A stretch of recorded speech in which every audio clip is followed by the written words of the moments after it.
नमस्कार दोस्तों, आइए आज हम मैथिली शरण गुप्त द्वारा रचित कविता दोनों ओर प्रेम पलता है के सारांश के बारे में चर्चा करेंगे। आइए देखते हैं।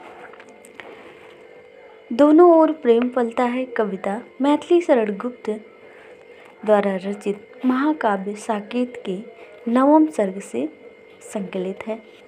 इस कविता में उभय पक्षीय प्रेम की महत्ता का वर्णन किया गया है। दीपक और पतंगे के प्रतीक के माध्यम से उर्मिला कहती है, हे सखी, दोनों ओर प्रेम पलता है। दीपक जो जलता ही है, उसकी लौ में पतंगा भी जलता है। दीपक पतंगे को समझाता है कि तू व्यर्थ में क्यों जलता है, लेकिन पतंगा उसकी लौ में पड़कर ही रहता है। प्रेम में कितनी विवशता है। पतंगा यदि अपने प्राण बचा भी ले तो उसे प्रेम में सफल ना कहा जाएगा। दीपक के जलने में तो फिर भी जीवन की लाली है, लेकिन पतंगे की भाग्य लिपि तो काली है। सब भाग्य के अधीन है, किसी का वश नहीं चलता। प्रेम में बलिदान प्रशंस्य है। दूसरी ओर दीपक स्वयं अपनी ज्वाला में धीरे धीरे जलता रहता है, परंतु वह पतंगे को जलने से रोकना चाहता है। पतंगा दीपक की ज्वाला से आकर्षित होकर रूप लिप्सा में अपने को मिटा देने की इच्छा से उसके समीप जाता है। भावों की विफलता में यह भी नहीं सोचता है कि यह ज्वाला उसे नष्ट कर देगी।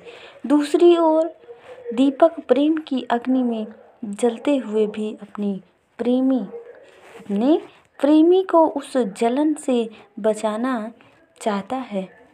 यह सिर हिला हिलाकर पतंगे को अपने समीप आने से मना करता है, परंतु पतंगा कब मानता है। वह दीपक ज्वाला में उत्सर्ग होकर ही रहता है।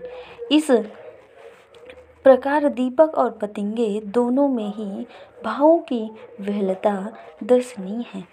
प्रेम में उत्सर्ग होकर पतंगा अपनी विफलता का परिचय देता है और उसे रोकने का प्रयास करता है।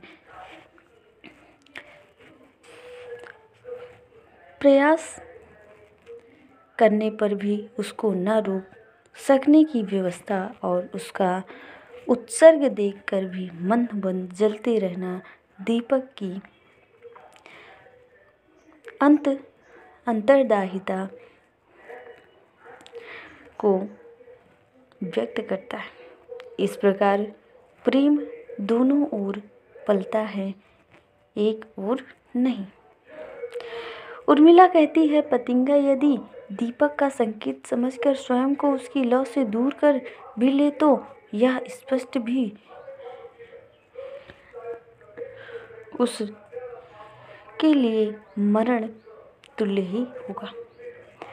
प्रणय भाव को त्याग कर जीवित रहना प्रेमी हृदय के लिए अत्यंत कष्टकारी ही होगा। अतः यदि वह जलेगा नहीं तो पश्चाताप की आग में जीवन पर्यंत झुलसता रहेगा, क्योंकि प्रिय से दूर प्रणय त्याग कर जीवित रहना किसी भी प्रकार से उचित नहीं माना जा सकता। दीपक की लौ में प्राणोत्सर्ग करना असफलता नहीं है, अपितु जीवित रहना ही उसके जीवन की असफलता होगी, क्योंकि प्रेम दोनों ओर समान भाव से पलता है। तो मैथिली शरण गुप्त जी इस कविता में उर्मिला के प्रेम को एक दीपक और उसकी लौ से संबंधित वर्णन किया है। उर्मिला के प्रेम को दीपक की लौ से तुलना करके प्रस्तुत किया है।